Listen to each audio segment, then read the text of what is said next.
Hello everyone, welcome back to our channel education plus. तो बच्चा party कैसी चल रही है आप लोगों की तैयारी? All the very best. आप लोग का आज एग्जाम है, ठीक है। 2 बजे से आई थिंक आप लोगों का एग्जाम है। तो अभी हम लोग डिस्कस करेंगे पीवाईक्यूज। पीवाईक्यू हो या फिर इंपॉर्टेंट ऑब्जेक्टिव के हैं, ठीक है। ऑब्जेक्टिव मेनली हम लोग अभी डिस्कस करेंगे। 2023 में जनरली अगर देखा जाए 2023 में, तो इससे पहले वाले ईयर में ऑब्जेक्टिव क्वेश्चन नहीं था। 2 मार्क्स के लिए आपके लिए क्वेश्चन पूछा गया था, ठीक है। लेकिन उम्मीद है कि इस बार देखने को मिलेगा आप लोगों को ऑब्जेक्टिव। तो फटाफट बिना किसी देरी के हम लोग ऑब्जेक्टिव सेशन को स्टार्ट करते हैं। तो जिन बच्चों ने अभी तक चैनल को सब्सक्राइब नहीं किया, फटाफट चैनल को सब्सक्राइब कर दीजिए और अपने दोस्तों तक फटाफट भेज दीजिए, ठीक है। कुछ बच्चे कहेंगे कि भैया आप इतना लेट सेशन क्यों लाएं, ठीक है, आप पहले भी ला सकते थे। देखो, ऑब्जेक्टिव आप 2-3 बार एक बार देखेंगे, स्पीड में देख लेंगे, 2x करके देख लेंगे, तो आप फटाफट सारा चीज को गैदर कर लेंगे, ठीक है। तो इसीलिए लास्ट में लाएं कि आपको एग्जाम में याद रहे। तो चलिए बिना किसी देरी के हम लोग क्लास को स्टार्ट करते हैं, ठीक है। चलिए आइए।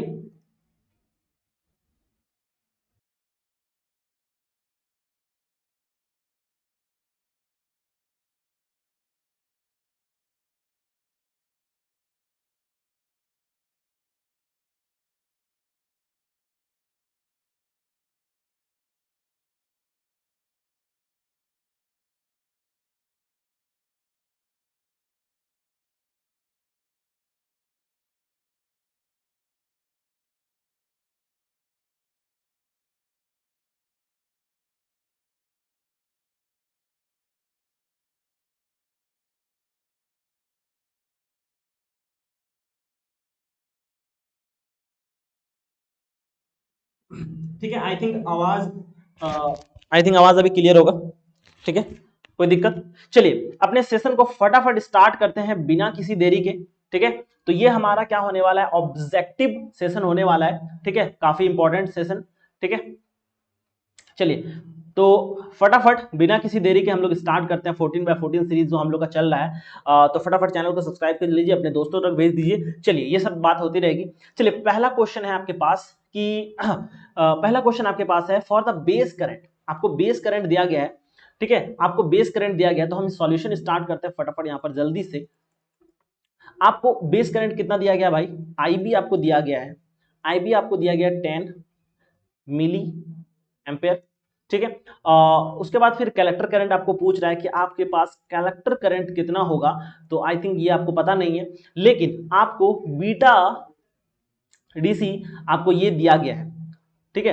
तो ये कितना है? ये 100। तो अभी हम लोग को फॉर्मूला पता है कि अगर हम लोग बीटा के बारे में बात करेंगे तो बीटा इज इक्वल टू होता है, बीटा इज इक्वल टू क्या होता है, IC collector current divided by collector, sorry, IC collector current divided by I beta, ठीक है। ये आपको देखने को मिलेगा, ये आपका क्या होता है, फॉर्मूला होता है।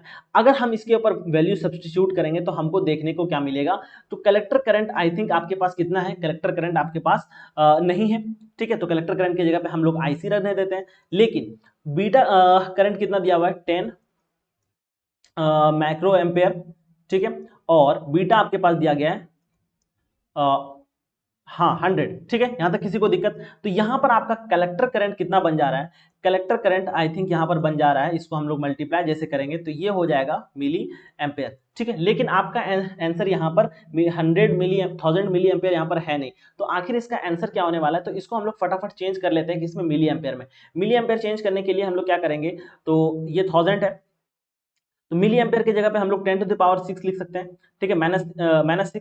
फिर ये माइनस को अगर हम लोग जैसे हटाते हैं तो ये हो जाएगा 100, ठीक है। हम स्टेप बाय स्टेप कर दे रहे हैं। तो यहाँ पर हो जाएगा 10⁶, यहाँ से इसको काटेंगे तो यहाँ बचेगा 3, फिर इसको ऊपर लेके जाएंगे 10⁻³ हो जाएगा। मतलब हमारा जो आंसर होगा IC collector current will be equal to 1 milli ampere. तो यहाँ पर आपको चमकता हुआ आंसर दिख रहा होगा कि आपका थर्ड नंबर क्या है, राइट ऑप्शन है, ठीक है। किसी को कोई प्रॉब्लम यहां तक? आई थिंक यहां तक किसी को कोई प्रॉब्लम नहीं हुआ होगा। यहां पर अगर दिख नहीं रहा है तो हम यहां पर फटाफट एक बार रिमूव कर देते हैं अपने आप को, ठीक है।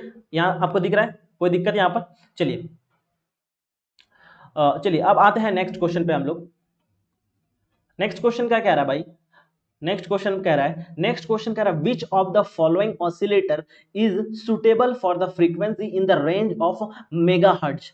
ठीक है, यानी कि यहाँ पर कुछ कुछ फ्रीक्वेंसी आपको दिया गया है, ठीक है, जो आपको यूज किया जाता है किसके लिए, for the frequency of mega hertz में जो यूज करता है। तो अगर हम लोग देखें कि अगर हमारा जो आरसी सर्किट होता है भाई, आरसी फेज शिफ्ट जो होता है, ये किसके लिए होता है, for only low frequency, low frequency के लिए होता है, ठीक है ये। लेकिन अगर हम लोग वेन ब्रिज के बारे में अगर हम लोग बात करेंगे तो इसका क्या होता है, मॉडरेट देखा जाए तो ये मिडिल फ्रीक्वेंसी यूज करता है, यानी कि मॉडरेट फ्रीक्वेंसी, मॉडरेट फ्रीक्वेंसी यानी कि अप टू कितना, 1 मेगा हर्ट्ज, ठीक है। लेकिन अगर हम लोग थर्ड नंबर की बात करेंगे तो ये क्या होता है, हाई फ्रीक्वेंसी के लिए होता है, हाई फ्रीक्वेंसी, ठीक है। तो ये हम लोग को नहीं पूछ रहा है, पूछ रहा है कि आपको कि कौन सा सुटेबल रेंज है किसके लिए, फॉर द मेगाहर्ट्ज। तो आपका यहां पर सही आंसर ये रहेगा, आपका second number will be the right answer. लेकिन अगर मान लें कि ऑप्शन में थर्ड और फर्स्ट रहता तो हम क्या मारते, फोर्थ नंबर बोथ, ठीक है। लेकिन यहाँ पर नहीं बोला गया है तो हम लोग क्या मारेंगे, वेन ब्रिज आपका यहाँ पर क्या है, सबसे अप्रोप्रिएट आंसर बन जा रहा है, ठीक है। तो नेक्स्ट क्वेश्चन हम लोग आगे बढ़ते हैं। नेक्स्ट क्वेश्चन में कह रहा है कि इफ एन एम्पलीफायर, ठीक है, कोई एक एम्पलीफायर है, आपको गेन दिया गया है -1000, ठीक है, फीडबैक फैक्टर बीटा जो दिया गया है वो -0.1 दिया गया है, गेन चेंज परसेंट आपको दिया गया 2%, ड्यू टू टेम्परेचर की वजह से चेंज इन गेन आपको क्या देखने को मिलेगा फीडबैक एम्पलीफायर में। तो चलिए इसको हम लोग फटाफट क्या करते हैं, सॉल्व करते हैं। तो आपको ओपन लूप गेन क्या दिया हुआ भाई, अगर हम सॉल्यूशन की बात करें तो ओपन लूप गेन आपके पास क्या दिया गया है, पहले वो देख लेते हैं। ओपन लूप गेन जिसको ए से रिप्रेजेंट करते हैं, इसका वैल्यू आपको दिया गया है -1000, ठीक है। यहां पर किसी को कोई प्रॉब्लम, फीडबैक फैक्टर क्या है, फीडबैक फैक्टर बीटा जो है वो आपका क्या है 0.1, ठीक है, ये दिया गया आपको। उसके बाद फिर ओपन लूप जो है हमारा, ओपन लूप गेन जो है वो कितना दिया गया है, ओपन लूप गेन वो कितना दिया गया भाई, वो दिया गया आपको 20%, ठीक है। चलिए ये तो आपको दिया हुआ है गिवन, लेकिन हमको क्या करना है, बताना है कि फीडबैक में आपका जो गेन है फीडबैक टेम्परेचर की वजह से उसमें कितना चेंज आया। तो यहां पर हमको एक फॉर्मूला यहां पर नजर आता है, उसको बोलते हैं सेंसिटिविटी फॉर्मूला, CTT फॉर्मूला, ठीक है। सेंसिटिविटी फॉर्मूला जिसको हम लोग S से रिप्रेजेंट करते हैं, S इज इक्वल टू होता है 1/1 प्लस ए बीटा। तो 1 की जगह पर 1 आ जाएगा, ठीक है। ए हमारे पास क्या है भाई, ए अभी हम लोग को देखा कि हमारे पास गेन कितना है 1000, ठीक है, -1000। बीटा आपके पास कितना है 0.1, ठीक है, ऐसा कुछ है आपके पास। तो इसको हम लोग फटक से मल्टीप्लाई करते हैं, जैसे हम लोग फटक से मल्टीप्लाई करेंगे तो यहाँ पर आ जाएगा 1 - 100 आ जाएगा। इसको हम लोग फर्दर सॉल्व करेंगे तो 1/99, ठीक है। तो हमको ये तो मिल गया, यहाँ तक तो मिल गया, ठीक है। यहाँ पर आपको माइनस में देखने को मिला, ठीक है, एस, तो इसका हम मॉड ले लेते हैं। मॉड जैसे निकालोगे तो 1/99 हो जाएगा, ठीक है। इसका अब हम लोग को परसेंटेज देखना है, तो हम इसको क्या करेंगे, मल्टीप्लाई कर देंगे 100 से। जैसे इसको हम लोग 100 से मल्टीप्लाई करेंगे तो हमको देखने को मिलेगा परसेंटेज 0.202%, जो हमारा क्लियरली विजिबल है। हमारा यहाँ पर third number will be the right option. यहाँ तक किसी को कोई प्रॉब्लम, आई थिंक यहाँ तक किसी को कोई प्रॉब्लम नहीं होगा, तो हम आगे बढ़ने की कोशिश करते हैं, ठीक है। चलिए हम लोग अब आगे बढ़ते हैं, एक सेकेंड आ जाओ, ठीक है।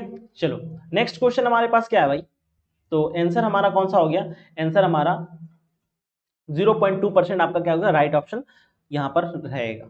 चलिए अब नेक्स्ट क्वेश्चन हम आगे बढ़ते हैं। नेक्स्ट क्वेश्चन कह रहा है in common emitter amplifier input impedance is equal to the ratio.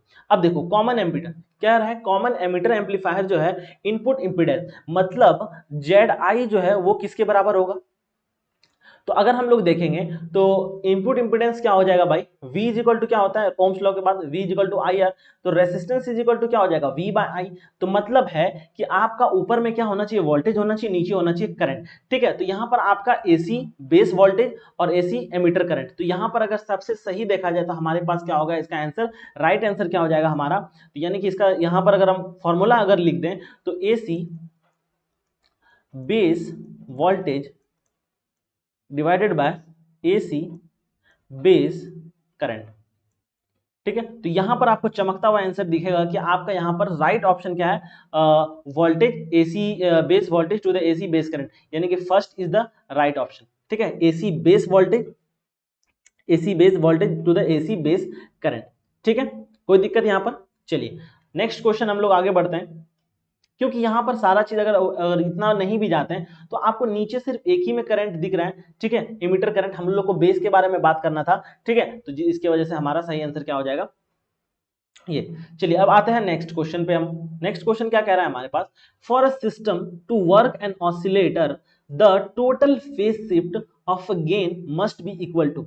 ठीक है, यहां पर से एक हम लोग को याद आता है कंडीशन, दो कंडीशन हम लोग पढ़े हैं किसका, Barkhausen condition, whatever name condition. ठीक है, पहला हम लोग पढ़े थे, पहला पढ़े थे हम लोग क्या, लूप गेन।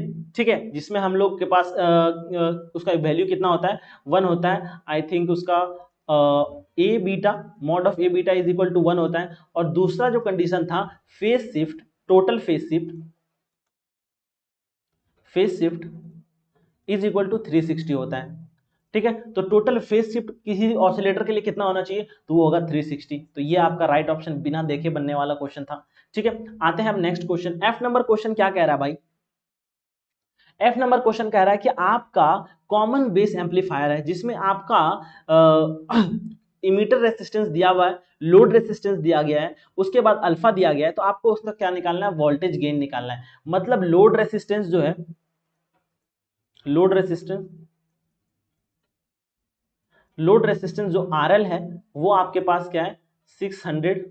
ठीक है, उसके बाद इमीटर रेसिस्टेंस जो है वो आपके पास कितना दिया गया है, 6 ओम।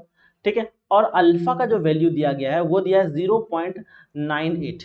ठीक है, यहां तक किसी को कोई प्रॉब्लम। चलिए, तो वोल्टेज गेन का फॉर्मूला क्या होता है, वोल्टेज गेन, वोल्टेज गेन का फॉर्मूला आपको यहां पर देखने को मिलेगा, alpha into load resistance divided by emitter resistance. तो आई थिंक इसको, हाँ, तो यहां पर क्या होगा, इमीटर रेसिस्टेंस आर ई, तो यहां पर हम सारे चीज को पुट कर देते हैं, 0.98 इंटू 600 डिवाइडेड बाय 6, तो ये हो गया हमारे पास 100। ठीक है, और ये फाइनली हम लोग को यहाँ पर देखने को मिलेगा 98 वोल्ट। ठीक है, तो यहाँ पर हमारा राइट आंसर क्या हो जाएगा भाई, 98 will be the right option. यहाँ तक किसी को कोई प्रॉब्लम। चलिए नेक्स्ट क्वेश्चन हमारे पास क्या है, द ओपन लूप। ठीक है, open loop gain of amplifier is 2, यानी कि आपको ओपन लूप गेन आपको दिया गया है कितना, 200। ठीक है, निगेटिव फीडबैक दिया गया है कितना, मतलब आपको यहाँ पर ए का वैल्यू क्या दिया गया भाई, ए का वैल्यू दिया है 200, बीटा का वैल्यू आपके पास दिया हुआ है 0.2। ठीक है, अब आता है the close loop gain, close loop gain कितना होने वाला है, तो क्लोज लूप गेन का फॉर्मूला होता है, close loop gain, close loop gain का फॉर्मूला होता है ए एफ, जिसको हम लोग ए एफ से रिप्रेजेंट करते हैं, A F is equal to A divided by 1 plus A beta. तो ए का वैल्यू मेरे पास क्या है, 200, 1 प्लस 200 इंटू कितना हो जाएगा, 0.2। ठीक है, तो यहां पर हो जाएगा 200 डिवाइडेड बाय 1 प्लस 2 दूनी 4, 4 यानी कि 40 हो जाएगा। तो हम लोग फाइनली जब इसको सॉल्व करेंगे, 200 डिवाइडेड बाय 41, ये हमारा यहाँ पर क्लियर आंसर देखने को क्या मिलेगा भाई, हाँ, तो क्या आंसर था, 200 डिवाइडेड बाय 41, इसका आंसर हम लोग जैसे कैल्शियम डालेंगे तो ये हमारा 4.87। आई थिंक ये आपका राइट आंसर। तो यहां पर हम लोग को कहां पर देखने को मिल रहा है, ये रहा आपका third number will be the right option. ठीक है, यहां तक किसी को कोई प्रॉब्लम, आई थिंक यहां तक किसी को कोई प्रॉब्लम नहीं होगा। तो हम नेक्स्ट क्वेश्चन की तरफ आगे बढ़ने का कोशिश कर रहे हैं। ठीक है, कोई प्रॉब्लम है आप लोगों को यहां तक। चलिए नेक्स्ट क्वेश्चन हम लोग क्या कर रहे हैं, चलिए अब कह रहा है एन आरसी ऑसिलेटर यूज। ठीक है, पीछे वाला अगर आंसर हाईलाइट नहीं हुआ है तो हम फिर से हाईलाइट कर देते हैं, ये आपका क्या है आंसर। ठीक है, अगर कोई कलर आपको नहीं विजिबल हो रहा तो प्लीज कमेंट कीजिएगा ताकि हमको पता चले कि फर्दर इन फ्यूचर उस कलर को इस्तेमाल नहीं करना है। ठीक है, एन आरसी ऑसिलेटर। ठीक है, आपके पास जो आरसी ऑसिलेटर है वो क्या करता है, 1 RCA कॉम्बिनेशन, 2 RC कॉम्बिनेशन या फिर एटलीस्ट 3 कॉम्बिनेशन। क्या होगा इसका सही आंसर? तो अगर हम लोग इसका सही चीज देखें एटलीस्ट क्या होना चाहिए, 3 कॉम्बिनेशन होना चाहिए। किसके लिए? For RC oscillator. अगर आपके पास RC ऑसिलेटर तो उसमें क्या होगा, एटलीस्ट 3 कॉम्बिनेशन होना चाहिए। आइए अब नेक्स्ट क्वेश्चन है। Next question, the main advantage of CMOS। अब CMOS का क्या होता है फॉर्मूला?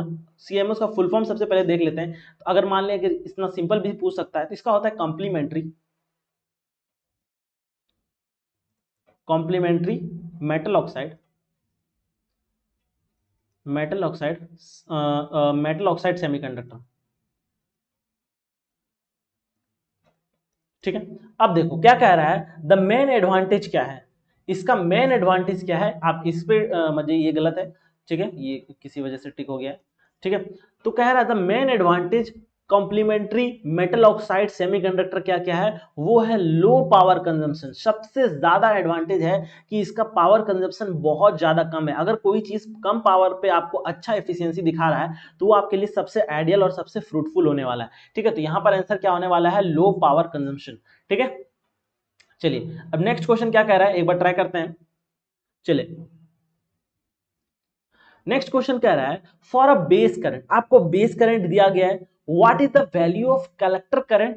ठीक है, collector current in a common emitter if beta is equal to 100। यानी कि आपको यहां पर क्या दिया दिया है, बेस करंट, यानी कि IB का वैल्यू आपके पास कितना है, 10 माइक्रो एम्पेयर। ठीक है, उसके बाद आपको IC पूछा गया, यानी कि कलेक्टर करंट पूछा गया, ये आपको पता नहीं है, लेकिन आपको बीटा का वैल्यू पता है, बीटा DC। ठीक है, ये कितना है, 100 है। ठीक है, तो हम अगर देखे जाए तो बीटा का फॉर्मूला हमको पता है, beta DC is equal to होता है collector current IC divided by IB। ठीक है, तो अब यहां पर से हम लोग अगर फर्दर इसको यूज करें तो यहां पर हो जाएगा 100 इज इक्वल टू IC, आपको पता नहीं है क्या निकालना है, लेकिन आपको बेस करंट क्या दिया हुआ है, 10 माइक्रो एम्पेयर।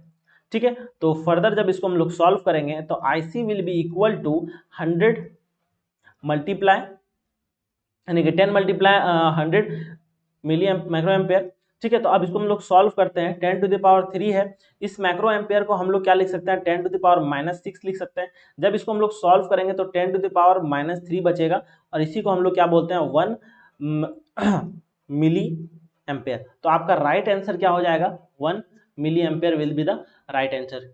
यहां तक किसी को कोई प्रॉब्लम, आई थिंक यहां तक किसी को कोई प्रॉब्लम नहीं होगा। तो हम नेक्स्ट क्वेश्चन की तरफ उम्मीद करते हैं कि आगे बढ़ सकते हैं। ठीक है, अभी देखो ये क्वेश्चन अभी हम थोड़ी देर पहले हम करवाएं।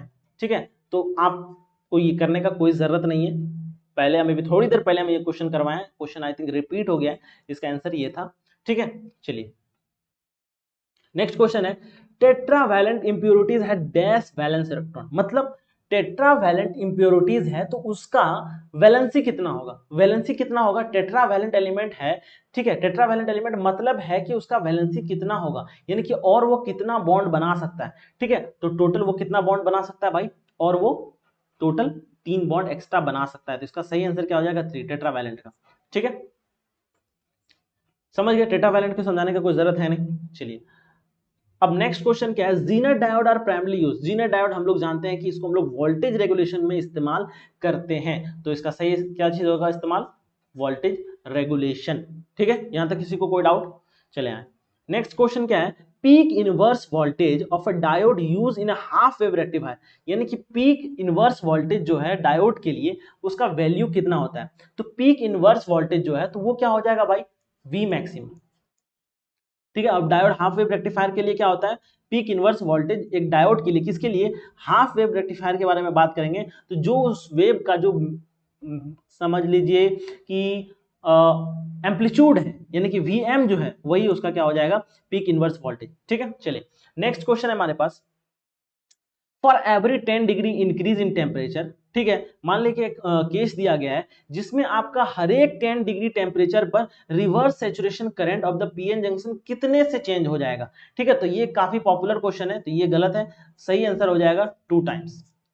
ठीक है, बात क्लियर है, यहां पर मतलब है कि हर एक 10 डिग्री पर, तो अगर यहां पर 20 डिग्री रहता तो क्या हो जाएगा, यहां पर 4 टाइम्स हो जाता। ठीक है, चलिए नेक्स्ट क्वेश्चन है हमारे पास, a BJT transistor, just a second, क्या कह रहा है, हाँ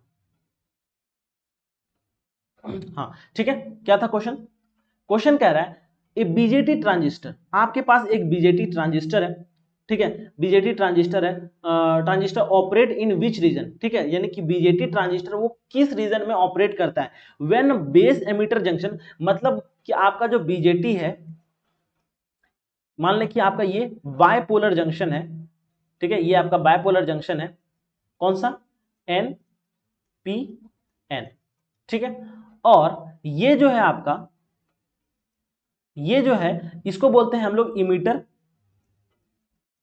इमीटर क्या बोलते हैं, इमीटर बेस जंक्शन, और इसको हम लोग बोलते हैं कलेक्टर, कलेक्टर बेस जंक्शन, ठीक है। यहां पर आपको क्या देखने को मिलेगा, यहां पर आपको इधर ये जो कनेक्शन है ये किससे कनेक्टर है, इमीटर से कनेक्ट है, ठीक है, और ये आपका क्या है, मान लो कि ये आपका क्या है, इमीटर, और ये आपका बेस, इधर वाला पार्ट आपका बेस से कनेक्ट है, ठीक है। तो अगर हम इसको इसको अगर हम लोग पॉजिटिव कनेक्ट करते हैं तो ये जाहिर सी बात है निगेटिव हो जाएगा, तो इस वाले जंक्शन की वजह से तो हम लोग इस कंडीशन को क्या बोलते हैं, एक्टिव रीजन, मतलब जब कभी भी आपका इमीटर बेस जंक्शन, यानी कि आपका जो ये है ट्रांजिस्टर बेस जंक्शन फॉरवर्ड, यानी कि आपका जो बेस इमीटर जंक्शन जो है, ये जो बेस इमीटर जंक्शन है ये आपका पॉजिटिव के साथ कनेक्ट है, मतलब ये आपका फॉरवर्ड बायस हो गया और ये आपका रिवर्स बायस हो गया, तो ऐसा कुछ कंडीशन में इसको हम लोग क्या बोलते हैं, एक्टिव रीजन, ठीक है। तो इसी रीजन में आपका कोई भी बीजेटी जो है वो काम करता है, ठीक है, एक्टिव रीजन में ही बीजेटी काम करता है, बायपोलर जंक्शन काम करता है, ठीक है। नेक्स्ट क्वेश्चन है, in RC phase shift oscillator the phase shift provided by each state कितना होगा, ये होगा 60, क्योंकि फेज शिफ्ट होता है टोटल 360 होता है, ठीक है, लेकिन अगर 60-60 अगर हम लोग मान के चलते हैं तो 60 3 बार में क्या हो जाएगा, 180, ठीक है, और इसको अगर 360 मूव करेगा तो ये हो जाएगा 360, यानी कि आपका आरसी फेज शिफ्ट ऑसिलेटर के लिए अगर देखा जाए तो phase shift provided bye RC stage में कितना हो जाएगा, 60 डिग्री, ठीक है। अब देखो in peak inverse voltage rating, मतलब कि if the peak inverse voltage जो है पीआईवी जो है, इसको हम लोग बोलते हैं peak inverse voltage rating of A diode accident, अगर बढ़ जाता है तो वो क्या करेगा, ठीक है। तो अगर एज पीक इनवर्स वोल्टेज जो है वो किसी भी डायोड के लिए क्या है, डिस्ट्रक्शन का काम करता है, उस डायोड को वो खराब कर सकता है, ठीक है, तो वो अगर ज्यादा हो जाएगा पीक इनवर्स वोल्टेज तो वो आपके डायोड को डिस्ट्रॉय कर सकता है, ठीक है। नेक्स्ट क्वेश्चन क्या कह रहा है, नेक्स्ट क्वेश्चन है आपके पास एक न्यूमेरिकल क्वेश्चन जिसमें आपके पास कुछ दिया हुआ है, IDDS दिया हुआ है 9 मिली एम्पेयर, VP दिया हुआ है आपके पास -3.5 वोल्ट, और ID जो दिया गया वो दिया हुआ है ID निकालना है, ठीक है, तो VGS 0 वोल्ट दिया हुआ है, तो आपको इसको निकालना है कि इसका वैल्यू, ID का वैल्यू कितना होने वाला है। तो ID का फॉर्मूला सबसे पहले देखा जाए कि ID का जो फॉर्मूला है, ID जो फॉर्मूला होता है उसका होता है IDS bracket 1 minus VGS divided by VP, ठीक है, और इसका होल स्क्वायर। चलिए अब हम लोग ID जो दिया हुआ IDDS वो कितना दिया, 9 मिली एम्पेयर दिया गया है, वेरी गुड, 1 माइनस VGS जो दिया गया वो कितना दिया हुआ है, 0 वोल्ट, और नीचे जो है हमारे पास क्या है, VP जो है हमारे पास, VP कितना है भाई, VP है -3.5 वोल्ट, और यह है स्क्वायर। अब आए एक चीज बात करते हैं कि अगर जीरो को किसी चीज से अगर हम लोग डिवाइड करते हैं तो उसका वैल्यू भी आपको क्या मिलेगा, जीरो देखने को मिलेगा, ठीक है। तो यहां पर हो जाएगा 9 मिली एम्पेयर 1 माइनस 0 का होल स्क्वायर, तो यहां पर 9 मिली एम्पेयर आपको आंसर मिलेगा, क्योंकि ये अब माइनस हो जाएगा, 1 का स्क्वायर 1 हो जाएगा, फिर 1 से सॉल्व करेगा तो 9 मिली एम्पेयर, यानी कि आपका रिक्वायर्ड आंसर क्या हो जाएगा, 1 इज द, मतलब 9 milli ampere is the most perfect answer. चलिए ये आपका कुछ ऑब्जेक्टिव था जो सबसे ज्यादा इंपॉर्टेंट है आपके एग्जाम पॉइंट ऑफ व्यू से, इसको एक बार रिपीट करके देख लीजिएगा, पूरा कंप्लीट देखना है, ठीक है, नहीं समझ में आएगा 2 बार 3 बार देख लीजिएगा तो ये आपको याद हो जाएगा, एग्जाम में दिखेगा बस टिक मार के आ जाना है, 14/14 आपका कहीं नहीं जा रहा है, इसीलिए आप इसको अच्छे तरीके से देख लीजिएगा, ठीक है। That's all, thank you. Session को काफी स्पीड में निकाले क्योंकि ज्यादा वक्त आपके पास भी नहीं है, जितना जल्दी हम करेंगे आप उतना जल्दी अच्छे से समझ पाएंगे, तो इसीलिए आधे घंटे के अंदर पूरा सेशन कंप्लीट कर दिए। That's all, thank you very much. Exam के लिए बेस्ट ऑफ लक, अच्छा नंबर लाइएगा।